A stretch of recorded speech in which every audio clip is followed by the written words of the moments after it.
Hello and welcome everyone to this commentary. So this is going to be the SenpaiNoticeMe VGCS Volume 2, and I believe this is one of the top tables, so we're in top cut here with D-Robos against Luard, or Luard against D-Robos in this perspective. And so I'm not sure if it's, I think it's a top 4 match. And so SenpaiNoticeMe VGCS Volume 2 was a team tournament, so this is just one of the teammates, but it's definitely a match that I'm more hyped to commentate myself. So the players are still setting up themselves. So we're going to be going through this game and one more, just for the sake of commentary and for a little bit of, you know, just showing you guys what the other international scenes are like. But so both players are still shuffling their decks, so we're just gonna, you know, give them the time they need. But yeah, this tournament itself took place almost a month ago, I think. I just couldn't get this done sooner because of exams and just, you know, scheduling issues with other videos that had to be out earlier. So the players are now beginning, so fairly standard starter choices, I would say. And so the Luard player takes the first turn, so he's gonna ride into the Owl and pass, and then the D-Robo player goes into the grade 1, okay, just grade 3, and that's it. So there's the no trigger damage, and now we're going back to the Luard player's turn. Unfortunately, I do not know their names, but during editing I might find out, or at least find out the team names. So right into the Coal, so that's 2 down from the deck essentially. And now let's see if he's going to call out anything else to go extra aggressive. He's going to call out the Owl, and he's going to use the Owl skill to check the top 7 for a Luard. So there's a heal, there's a crit, there's a draw, there's a crit, there's a heal, there's a Nemain, and a perfect guard, so no Luards. But damn, that was a lot of triggers at the top that could have been checked on and on and on. But yeah, a little bit unfortunate, but what can you do? So swings with the 7, and the D-Robo player's thinking he's gonna take it, yes, and he gets the true great Daikaiser in his damage zone. Now swings with a 9. Let's see if he's gonna guard this one. There's, you know, he could just drop a 10k for 2 to pass, and yeah, he's gonna do that, so it's no pass. Okay, he has the crit, but, you know, to no avail. So it's good that he guarded that, so he kinda, you know, minimized his own damage, and he doesn't really need the Cannon Blast at this stage just yet, but he will need the second one for his next turn at least. So just rides the Die Fighter and hits for 15. Let's see what the Luard player responds with. In this case, you know, even if he drops 10k, it's still gonna be 1 to pass, so it's a little bit risky, so I might just want to take this one. But let's see what his course of action is gonna be. He's thinking about it. He's still thinking about it, but he's gonna let it pass. And that's just a normal Daikaiser. So that's the alternate art that we don't have in English. It comes from the starter set way back when. I do have one of them myself, but it's only in Japanese, unfortunately. So yeah, it's nice to at least see that much. But yeah, the Luard player did get the draw trigger, and now he's kind of thinking if he wants to ride the grade 3 or not. Yeah, it seems like a lot of considerations. Although against D-Robos, I don't think there's much point to stall, because in the end D-Robos are gonna stride regardless with Daihawk.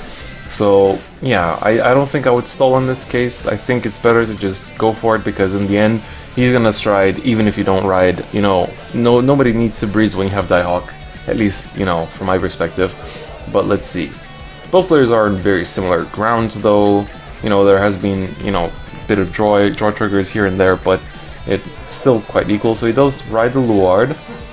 Might still be a ride of consideration, but it looks like he's gonna commit to it. Yes, maybe? Yeah, okay. I think at this stage he has committed to it. So he's still gonna call a... I'm not sure what that is. He's covering the card for quite some time. That is the... God, what's her name? Morfessa. And now he's calling another Owl to search for Luard. So there's 4, 5, 6, 7 no Luards. Damn, that's the second time he's with that. So yeah, not the best, but you know, at least he's going to be able to still retire those Owls to get their other skills off, so it's not the end of the world. But for now, it's looking like a 11k and a 16k column, so everything hits essentially. But let's see how the D-Robo player responds, because, you know, if he gets a trigger here, he could potentially block off the Vanguard, which is, you know, well, block off if the Luard player doesn't get any triggers, but we'll see how that proceeds. So he is fiddling with one card. He's probably, you know, mid-consideration for one of the moves he can make, and he's gonna drop the Daijet. Yes, he drops the Daijet to guard that attack. So now the Luard attacks, and he's gonna give it a no no guard, so there's a crit and a second one. That is not the best. So there's another Daikaiser and a Yuka and a Daibazooka. That is, that's not the best damage zone. Definitely not the best. Daibazooka is quite the loss because you can't return it with Daijet or anything, so you do have to just return it with a Legion. And then, you know, the grade 3s are also a little bit unfortunate because you usually want to keep them for later, you know, later stages of the game. But now we've got a 26 here, I believe, thanks to the triggers. So, yeah, that's definitely not the best. Oh, he's gonna take that. So that's another grade 3 that goes to the damage zone. Damn, that is definitely not good. That hurts. Yeah. Okay, so rides into the Daikaiser, strides with a true great Daikaiser, and he's gonna go into the Dai Earth. Very standard move. So he's gonna counterblast the 2 grade 3s that he has, and he's gonna search out a grade 2 and a grade 3 Dimensional Robo. So one of them is Daijet, a very standard choice, and one is the great Dayusha, which is also the recommended choice for your grade 3, because that way you don't risk damage checking it, although even though he's at 5, but still, you don't risk damage checking it or randomly soul charging it and stuff like that. Like, it's on the field for now, later it'll hit the drop zone, and that's where it should stay for some time. You know, unless you put it back for stride far and then the risk comes back again, but, you know, there's a bunch of things you can do. So far it's pretty standard. Let's see if he drops a Laurel. It doesn't seem like he has one. I think he would have dropped it by now if he did. But, you know, you might just be carefully thinking about all his moves. The Luard player does have, I think, 6 cards in his hand. Yeah. Oh, he's using the stand trigger. Okay. I don't run those personally, but that is an interesting choice. So he's going to be able to get himself an extra draw, because now he's going to be at 34k without any boost. So 39 with the boost, so you will be able to get the draw off. So it's definitely quite nice. And let's see how this progresses. So just shuffling decks, just considering moves. And let's see, still some considerations from the D-roll player. Still considering, I'm guessing he doesn't have the Laurel. I really, you know, think he would have dropped it by now if he did. It's just one of those kind of, you know, in these positions, in these situations, you just kind of go for it, I think. But let's see, he drops the draw. Oh no, he did have the Laurel, and he dropped the draw trigger that he can slide into the soul. So he also runs, I guess he runs 6 draws, I guess 4 of the D-Robo 1 and 2 perhaps of the Enigman 1, but I don't recall his deck build exactly. So he's going to swing at the rear guard and, you know, take advantage of the fact that the perfect guards are most likely going to be ones that can't block rear guards, but he is going to G-guard that, possibly the Dismal. It's most likely, yes, okay, it's the Dismal, it's not going to hit, so it was worth the risk, but didn't quite work out. Oh, he runs the Unflipping perfect guards, okay, so he has both of them in his hand. Not the best, well, no, I think it's fine in this situation, but yeah, he doesn't have the biggest hand, so that's kind of why I say it's not the best. But yeah, okay, and flipping perfect guards, I think that's fine at this stage of D-Robos, because like, you only need the D-Robo Soul for the huge, you know, Legion break right turn, but you don't really go for that as much anymore as you used to. Like, it really, the deck's focus has changed quite a bit, in my opinion, over just over time, really, with the new support and everything. So now he's got one more attack left, and, you know, he has to consider, oh no, I think the Luard player is still guarding the one with great Dayusha first, so he has to choose, you know, whether he wants to give his unit up or not. He's gonna drop the Owl. Okay, well, you know, that's definitely not a bad move. You want the Owl's gonna come back into the deck anyway, and I was gonna drop the Kaida. So that's gonna be the end of the D-Roll player's turn.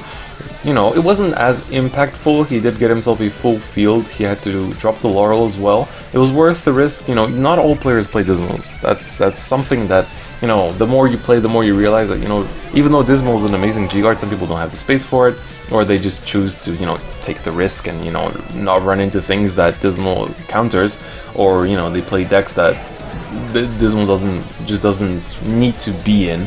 So there's all kinds of situations, really. So now we can see he's considering dropping the Luard for this stride, and he will. Okay, so now he's got 4 cards in the drop zone, which is actually less than I thought. So not many rituals going off, but he does have 1 grade 1, 1 grade 3, and 2 grade 0s, if I'm not mistaken. So we can see some Luard strides. Those aren't the most common, but they're definitely here this time. So let's see what he decides to go into. It's looking like the Spectral.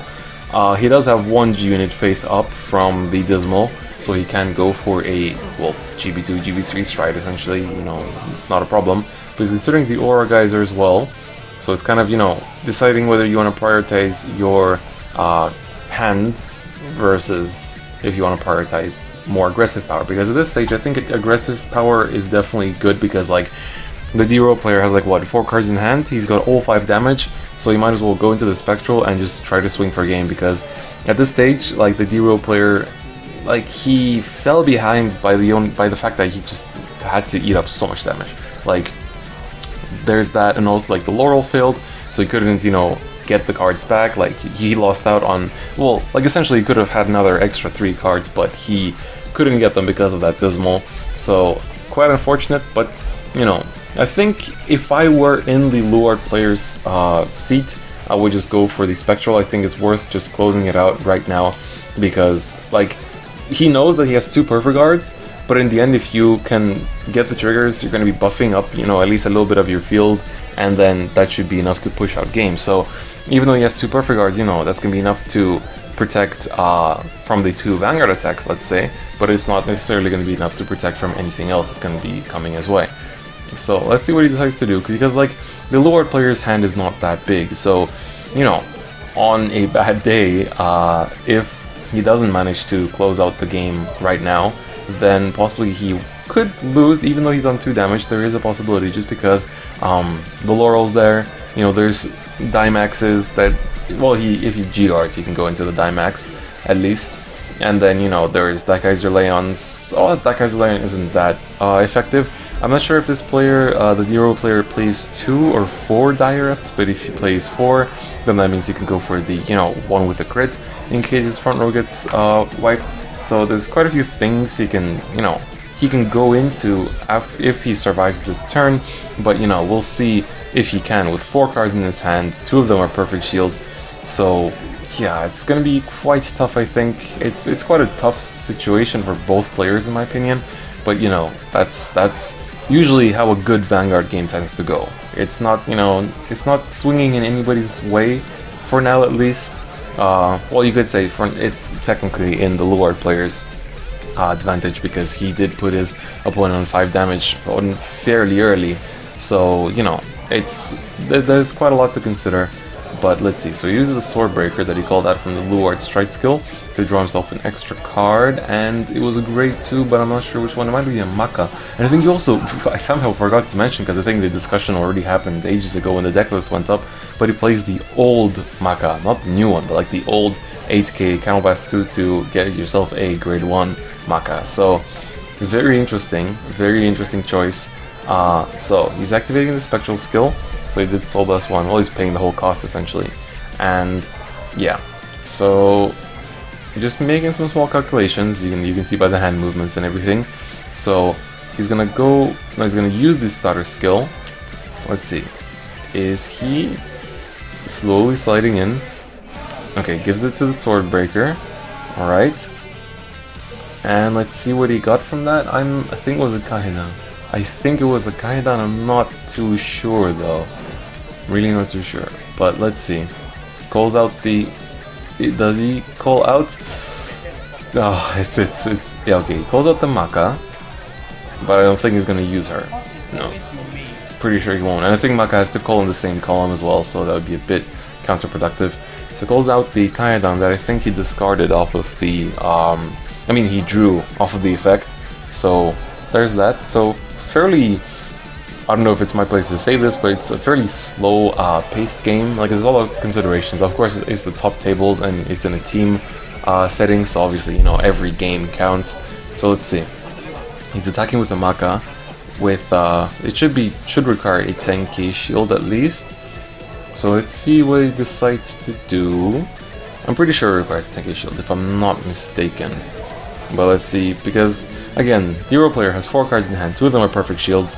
You know, he has to either drop the perfect shields or he has to try to take the damage and see what happens. Because I think in his case, I would honestly just try to take the damage and see, because like in the end, I don't know.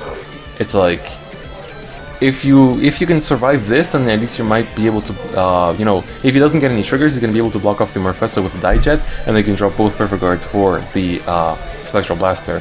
So I think in this case you just need to gamble for the trigger and see what you get, because otherwise it's not looking too great. I think he would have kept the draw trigger and the Laurel in hand. Oh, never mind, he's checking it, and that's gonna be game. So I think he made the right choice of checking for the trigger, because I think, you know, in that situation you just need to gamble on it and see, and sadly the gamble did not pay off. So that was the first game that we're going to be commentating of the SenpaiNoticeMe VGCS Volume 2, and I'll see you guys for the next one.